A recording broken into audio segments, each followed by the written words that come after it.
first step is to remove the circlip on top of the linkage.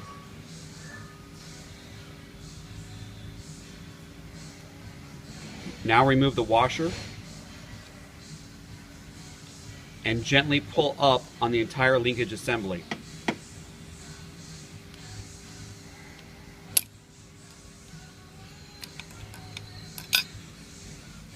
Now, the ball shown here will be discarded. The spring will be reused.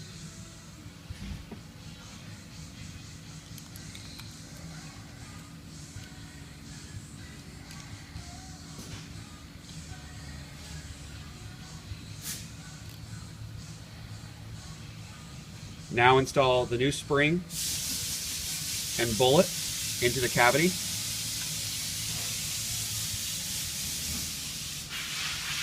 Now we're going to reinstall the linkage onto the new valve body that you removed from your old valve body.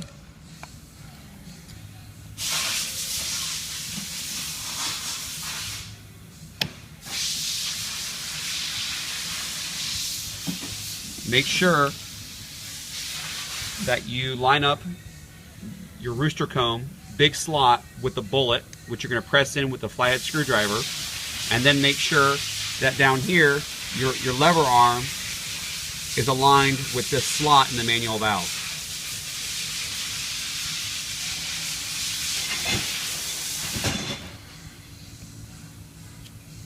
Now gently push down, making sure that manual valve is aligned. Reinstall the washer and the snap ring, circlip snap ring.